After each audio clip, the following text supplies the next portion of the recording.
Hi, welcome to the Career Refresh Podcast. I'm your host, Jill Griffin.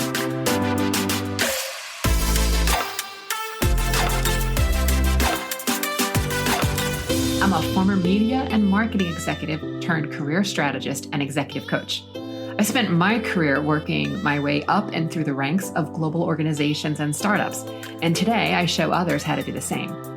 Join me each week as we discuss the strategies and actionable steps to leverage your strengths, increase your confidence, and develop your career well-being.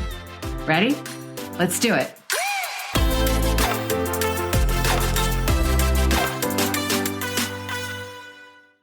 Hey there, I'm Jill Griffin, and welcome back to the Career Refresh Podcast.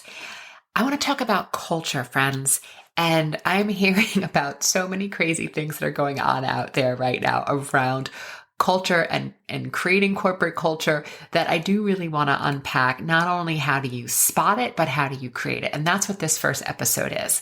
Next week's episode is going to be about some of the detective work that you can do and the questions that you can ask if you're on an interview or if you're partnering or collaborating with a company, how you can ascertain if they have a culture that works for you. So let's dig in on part one, which is my 10 steps to spotting and identifying and creating a positive work culture.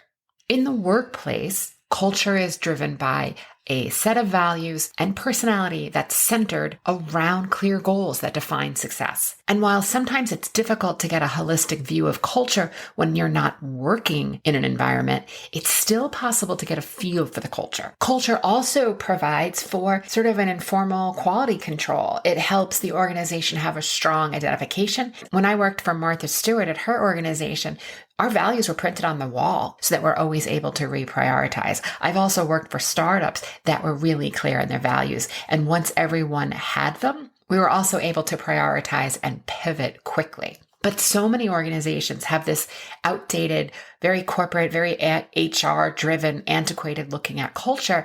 And I don't want to be in an organization in which HR as an office is deciding and determining the culture. For me, not bringing in employee voices and a diverse level of thought, whether it's diversity of thought, gender, non-binary, marginalized voices, making sure all of that's brought in to make sure that you have a really healthy organization is what I think creates a very strong culture. Because what happens is that if culture is totally dependent on what's worked in the past, and then we expect leaders to be responsible for holding and acting upon those company values, but it's based on the past and they're also inconsistent and it's not diverse, you can see where the problem starts to happen, where cultures get fractured.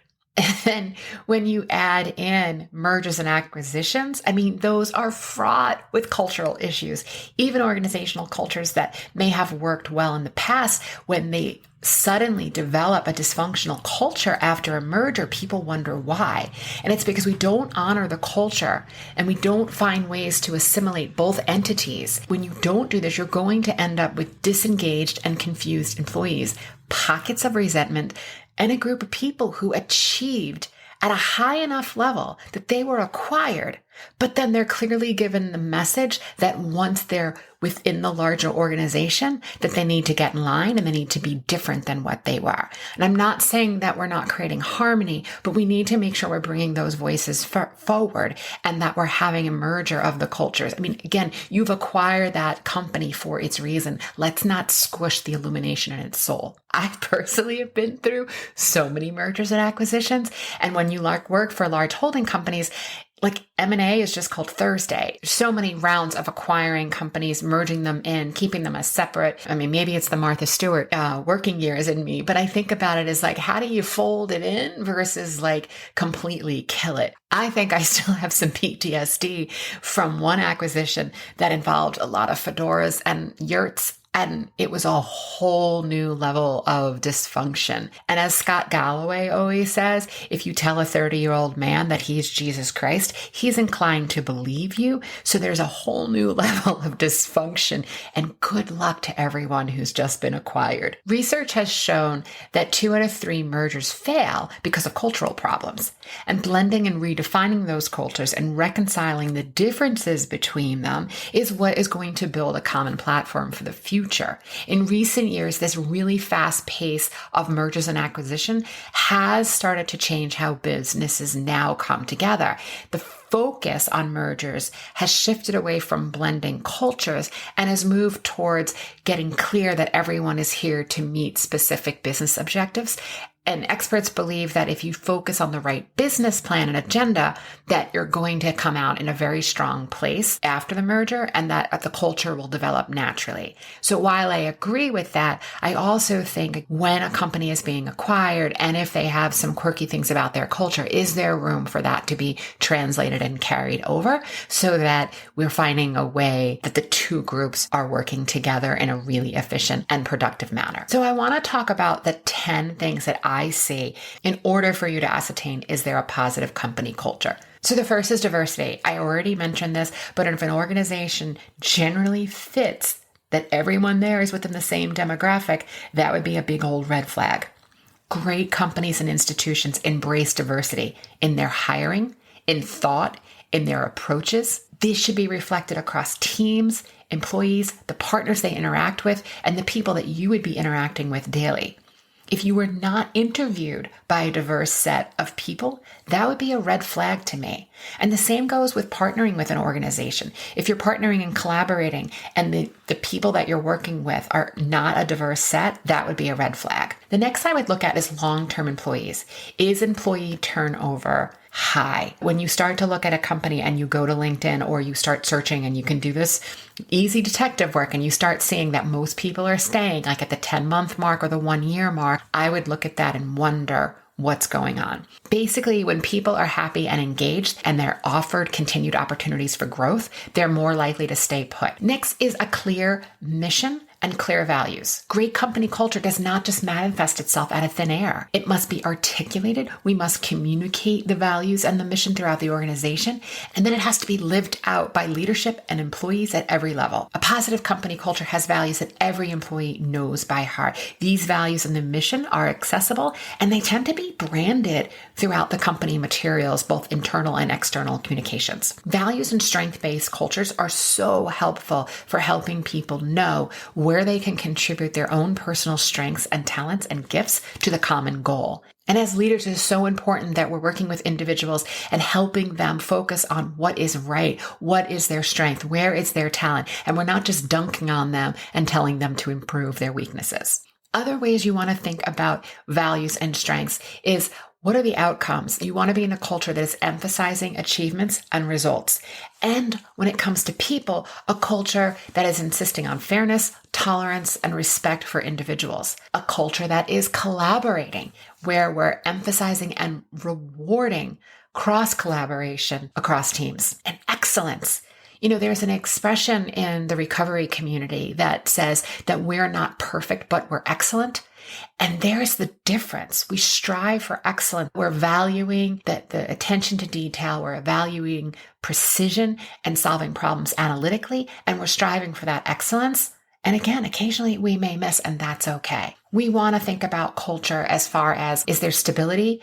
And also, what is the level of innovation? Is leadership looking at innovation and encouraging experimentation and risk taking? The fourth area is workplace involvement. Great company cultures support involvement and provide positive ways for their employees to gather for both personal and professional development activities. Again, I know that we are still in a largely remote working from home environment, but if a company is sponsoring a charity event or a fundraiser, people show up how they can. They contribute how it feels best for them. When coworkers choose to spend time with each other outside of the structure of their work or a particular project, you know that there is a professional dynamic that is going to be positive. The fifth area is transparency. If there are secrets and a general lack of communication from the top down, this creates a culture of insecurity and uncertainty. Workplace cultures that are positive, that support a philosophy of transparency, gives you the feel that each team member knows where they stand, or at least they know that there's an open door policy that they can go to their leader or their skip level and get an idea of what's going on, and they tend to feel like they are in the loop. My sixth area is that wins are celebrated. Great companies have clear and frequent processes in place for recognizing achievements of people, and they do this either weekly, monthly, quarterly. I consulted to an organization where celebrating their wins and the wins of others was written into the values. And this shows that the organization makes it a priority to recognize performance and announce to everyone the values that the employees bring to the table. It's a morale booster. The seventh area is that the leaders are visible and accessible. Employees are going to support leaders who are transparent, honest, authentic, and who invest in them. And when an organization's leaders are out front and center and make themselves available, it creates a place and a feeling that we're in this together. My eighth area is comfortable workspaces and flexible environments.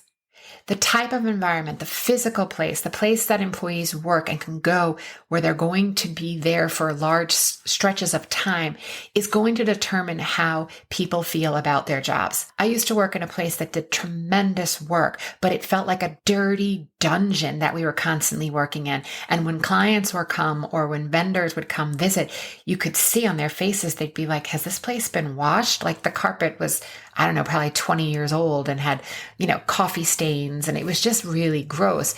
What they ended up constantly doing was bringing clients into certain floors, and you start to pick up on it that there is a lack of transparency there where we're hiding and trying to always show an outward face to the world, but inside we weren't really treating the employees with the same type of care. Comfortable workspaces, flexible hours, getting clear on amenities and perks that the teams actually care about contributes significantly to morale levels. And this positive culture has to run across hours, remote working. I recently heard about an organization that was charging astronomical prices for the soda that they were giving to employees, like making a ridiculous profit on it. That's just gross. When you're constantly hearing about, the Googles and the Facebooks of the world who have these amazing cafeterias and that everything is free. I get that not everything can be free, but making a profit? Do you really need to make a profit off your employees that are already working for you more than 40 hours a week? Right? You just have to start thinking about what you're doing and if you're in a culture that is really nickel and diming you. As an extreme on the other example, I just want to call out Reddit, who continues to impress me in what I see and what they offer their employees. Not only are they offering well-being incentives, they also offer incentives and stipends for child development, pet care. They also offer a yearly lifestyle stipend. I mean, these are the ways in which it's small and it's little, but it's ways in which you keep morale high and let employees know that they're valued. These are some of the questions you can ask if you're on an interview with them to understand how they actually treat their employees and they're not just lip servicing the culture. Number 9, that there's an absence of office politics and sort of this back channeling. I know you know what I'm talking about. Positive workplaces, when they're thriving, employees feel valued, they feel heard, they feel recognized, and there's little room for gossip, back channeling, and politics. And while there's always going to be a small amount of snipping and a little bit of messiness that will happen in any group setting, healthy cultures, this becomes the exception, not the rule. So my 10th area is finding out about ongoing professional development opportunities. Job satisfaction is so closely tied to opportunities that employees have for growth, advancement, learning, promotion, expanding their own skill sets. And let's face it, folks, many of us have been working remotely for the last 20 months. And if your company hasn't figured it out by now, I would give them a little bit of a nudge. Leadership can think about how they actually want to help their own employees develop professionally and provide that as a morale and incentive to stick around. Okay, my friends, so that is my 10 steps. Tune into next week where, again, I'm going to take you through the detective work and also the questions you can ask both on an interview and potential partners in order to ascertain a company's culture. I would love to hear what you are seeing out there, what is working for you, what is not working for you. So I'm going to put my information in the show notes, and I would love to hear from you. All right, my friends, have a great week, and I'll see you next time. Hey, thanks for listening to the Career Refresh podcast. If you're enjoying this and you want more information, go to my website, jillgriffincoaching.com. There you can find information on how to work with me one-on-one or my group programs, or even bring me into your workplace. I'll put the link to my website in the show notes. But hey, listen, before you go, do me a favor, rate and review this podcast because it definitely helps me get the word out to people everywhere so that they can also thrive in the workplace. All right, friends, I appreciate you. I'll see you soon.